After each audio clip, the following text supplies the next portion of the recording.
On the one hand, there's tension at the border, and here in Delhi, the government has clarified after disturbing media reports that the military-civilian rank parity was going to change, that there had been no downgrading at all of military ranks vis-a-vis the civilian counterparts. Several media reports had suggested that this downgrading had taken place. The government today coming out and strongly denying this, saying that there is no downgradation or any other change in the existing equivalence of the service ranks. But this is not the first troubling controversy to have plagued the military-civilian relationship. In the past some months, perhaps even longer, there has been deep disquiet over the recommendations of the 7th Pay Commission, and more recently there has also been many misgivings over disability pensions. Those pensions, reports suggested, were going to be slashed for non-combatant disabilities. After outrage, these new structures were then referred to an anomalies committee.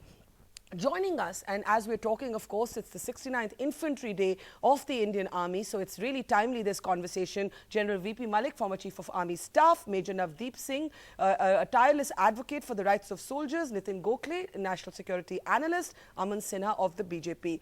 General Malik, it's an issue overall that you've been flagging again and again, the 7th Pay Panel, the fact that 18 former chiefs wrote to the Prime Minister, the confusion around the disability pensions, now the government coming and clarifying that, you know, there is no change in the existing structure, there is no downgrading.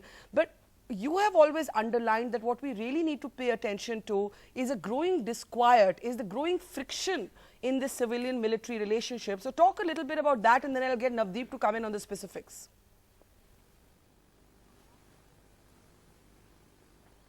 Yeah, there is no doubt. You know, I do feel that there is a fair amount of disquiet today, and last 2 days I have been watching the social media and I've been talking to many people, and they're all very, very concerned about this latest letter that has come out from the Ministry of Defense.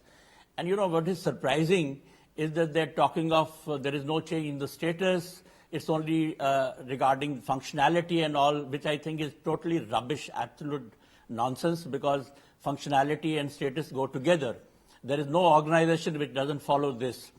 And it indicates the relationship with which you have, which you talk to each other, the inputs that they come to you, discussion that takes place, and the decision making that takes place. So status and functionalities do go together always. Now, disquiet has been, you know, very surprising, and I'm today being very candid. What I cannot understand is that the political authority doesn't seem to realize that it's a very, very sensitive issue. Yes. And it is a sensitive issue which has been there, which has been flagged in the courts, which has been flagged in all the pay commissions, and they continue to issue letters like this, issued by a joint secretary, and the political authority is just not caring about the sensitive part of this. They have to realize that they are alienating people. Yes. They are alienating people in uniform, which is neither good for the political parties and authority, it is not good for the nation also. Yes. And in this kind of an atmosphere, yes, you know, people do feel that the government is indulging in doublespeak.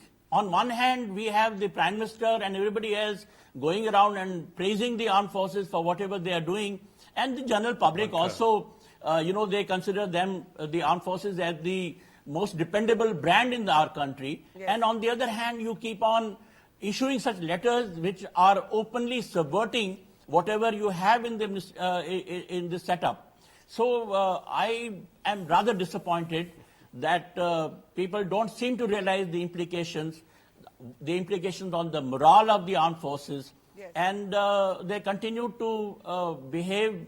You know, there is absolutely this alienation between the Ministry of Defense and the armed forces.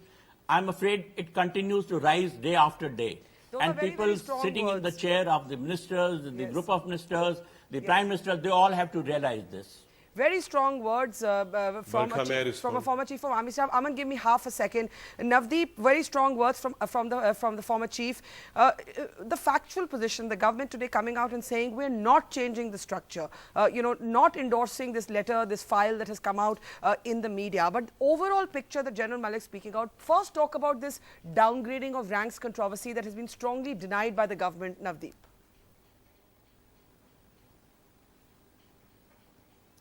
See, first of all, let me underline that people don't like me for saying this, but I do believe that the political executive is well-intentioned and well-meaning. However, the political executive has to be very, very careful of what is being put up from below. They have to rule with an iron fist. They cannot go by what is put up by section officers and undersecretaries below. They have to take their own decisions. Yes. Now, coming to the rank parity, the letter issued today by the Ministry of Defence says that this is merely a reiteration of the position that existed till 2005. Yes. That is slightly incorrect, because after 2005 there was a group of ministers which deliberated upon this issue, because the 6th Pay Commission had downgraded a lieutenant colonel from a director level to a deputy secretary / joint director level. So there was this group of ministers which indicated and which ruled that a lieutenant colonel would be higher than a deputy secretary to Government of India and higher than a joint director. This was accepted by the PMO, also notified and accepted by the cabinet, and they noted that the pay scale of a lieutenant colonel will denote his position above a deputy secretary, Government of India, and above a joint director. And now we have this letter going back to the earlier 2005 controversy saying that a joint director would be equated with a full colonel. It is all hogwash. However, I also believe, and I've been given to understand, that this letter issued today merely says that the order issued on the 18th of October was reiteration of an old position, but the letter issued today does not say that this issue will not be sorted out. I'm sure it will be sorted out, and it has to be sorted out. There has to be maturity from both sides, and the political executive has to be very strong. And in 2009 itself, in 2009 there was a higher powered committee which was to be constituted, and till date it has not been constituted. It has to be constituted, it should be constituted, and this issue has to be sorted out once and for all. This rank equation is incorrect, what they've stated in the 18th of October. So let me get Nitin, and then Aman, you can react to all the three comments you've heard together. Nitin, the fact is that Navdeep says that, look, the political executive is well-intentioned, but there are bureaucrats down the line that are making mistakes. There are undersecretaries, joint secretaries issuing files without thinking of the ramifications. But General Malik is saying that the perception will build up that there's political doublespeak. You say so much about nationalism, you say so much about sending messages and good wishes to soldiers, but these, there's been this controversy, there's been the disability pensions before that, and then of course, as you know, the 7th pay panel anomalies continue. How do you see these three major issues, Nitin?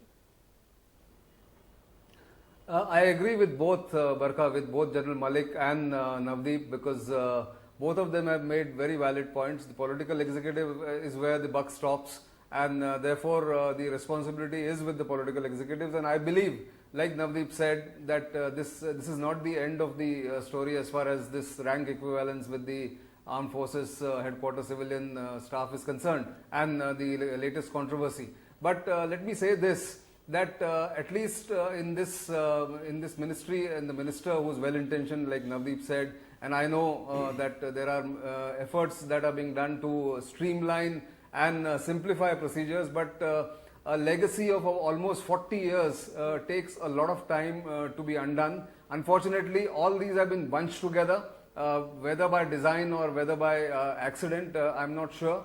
But on the disabilities pension, for instance, we know that the matter has been referred to the anomalies committee, and the existing pay structure or the rates of disability pension continue to be given out. So that's the correction that has been made. So what is important is that the government is willing to correct, and it is not standing on prestige and said that what we have done is the final thing. They are willing to discuss it across the table. But I also believe that the old syndrome of the bureaucracy and the lower bureaucracy, the civil servants doing their bit to sabotage many well-intentioned schemes continues. And that's where I think this government will have to make a difference, that they will have to come in strongly and not believe everything that is put in front of them, maybe take outside advice, maybe take experts' advice, take the armed forces together. But one final point I want to make in this particular comment, that the armed forces will also have to see to it that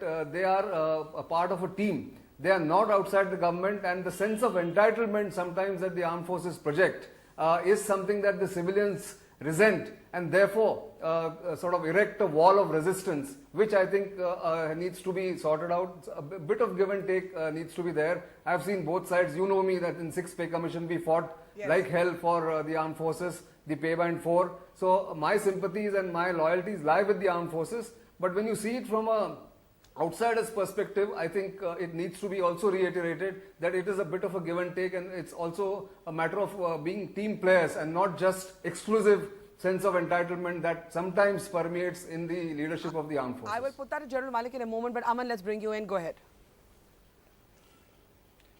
Barkha, let me say this government has the highest respect for bravery, valor and supreme sacrifices of our brave soldiers. This is not merely our conviction which is reflecting in words, but in our actions also. The maximum number of welfare schemes have come in tenure of this government, whether it is OROP or a series of schemes, I can recount that. But let me say on the issue that you are discussing, Barkha, the Defence Ministry has given a categorical statement saying that there has been no change in the rank structure, there has been no change at all in the status of the armed forces. The situation as it existed earlier continues to exist today. Therefore, I feel there is no scope of any ambiguity or confusion being created here. And if at all there are any issues or any misgivings, the government is very much open and willing to persuade or make them or explain our side of story. So therefore, there is no change. There is absolute clarity that there is no change with the rank structure and with the status of armed forces. This government and this country holds them in the highest esteem. So let me bring in General Malik. General Malik, you spoke about the possible perception building up of political double-speak, that there is a certain rhetoric and then rhetoric is not matched by what's actually happening. But Nitin Gokhale makes the point that there's also an inheritance, and even Navdeep talks about that. There's an inheritance of many issues that previous governments did not move. For example, even on this rank disparity, there is an order waiting for implementation since 2009. You know OROP, you were mediating in that issue yourself on one rank, one pension. Who do you blame then for this impasse? Does the buck stop with the political leadership? Is this the bureaucracy sabotaging, as Nitin is saying? Or is this just baggage of the past or some of it? No, it's not only the baggage of the past. Frankly speaking, yes, there is a baggage of past, but then everybody expected that this new government will change the course and they will bring in the, they will bring them together.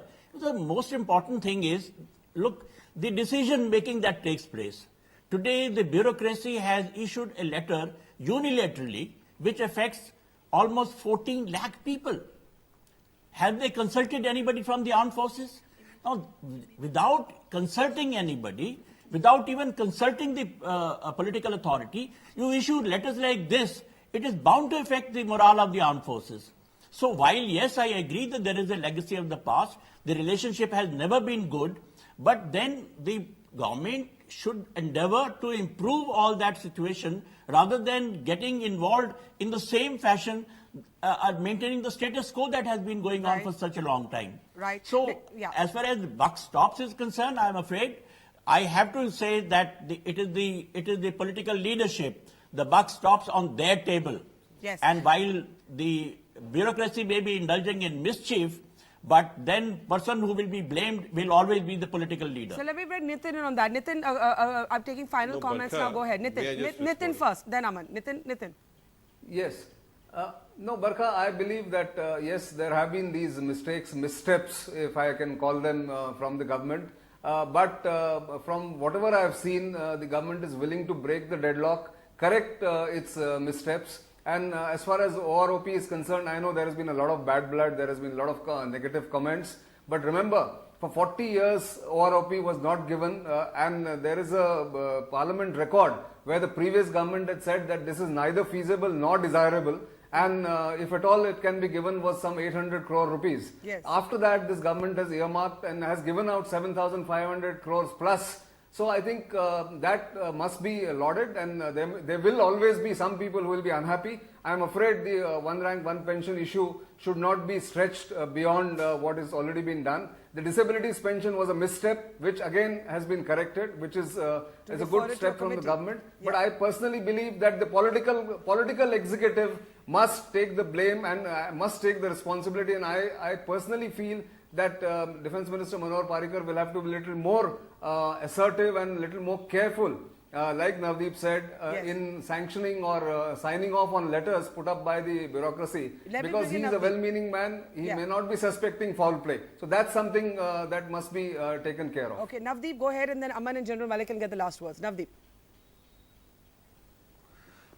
Yes. The bane of the Westminster model is this one-way file noting system. If we have to be successful in these issues, yes, decisions have to be made in a collegiate form of a system wherein all stakeholders must be a part of the decision-making process, yes, and experts and neutral personalities have to be involved. Also, for example, you mentioned the disability pension issue. Yes. Just imagine fake data given by Controller General of Defence Accounts to the Pay Commission resulted in such a stupid recommendation, so to say, that they say that disabilities are increasing, hence slash their disability pensions. I mean, which nation would do that? If disabilities are increasing due to stress and strain of service, you find out ways and means to correct the deteriorating health profile of the services. Yes. A Jawan retiring in his 30s looks like he's in his 50s. So instead of looking towards those issues, why are soldiers dying earlier than their civilian counterparts? Instead of looking at those issues, you say slash the disability pensions. What? Based on fake data provided by the Controller General of Defence Accounts. Yeah. Why cannot people apply proper mind on this? Why cannot people seek proper data,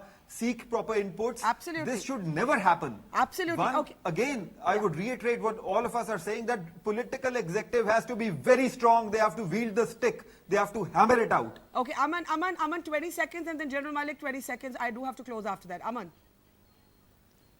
Barkha, this government is not going to allow anybody to play mischief with the respect and dignity of our armed forces. That is our top priority.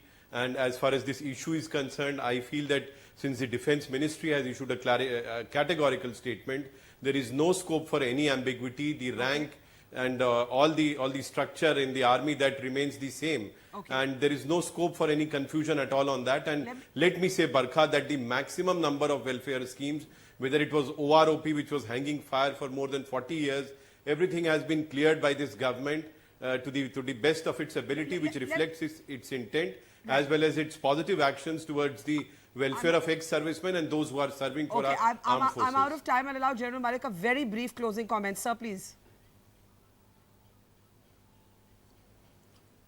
You know, the fact is that all the good things that are being done by the government, including OROP and all, the perception is not changing.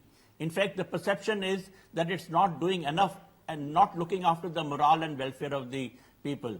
So I do feel that I think they have to do something to be able to improve this the handicap, the perception that is going on. Yes. And the way they are functioning today, it's not helping it. It is, on the other hand, deteriorating the situation. Those are somber words to pay attention to, especially as the Army commemorates the 69th Infantry Day, and reminding our viewers who are watching this program of a statistic: 85% of soldiers retire between the ages of 34 and 37. This is not true for any other profession in this country, so it deserves much more attention than it gets, irrespective of which party, which government. There's something we can all agree on. Nitin Gokhale, Major Navdeep, Aman Sinha, and of course, as always, General VP Malik. A pleasure to have you on the buck stops here.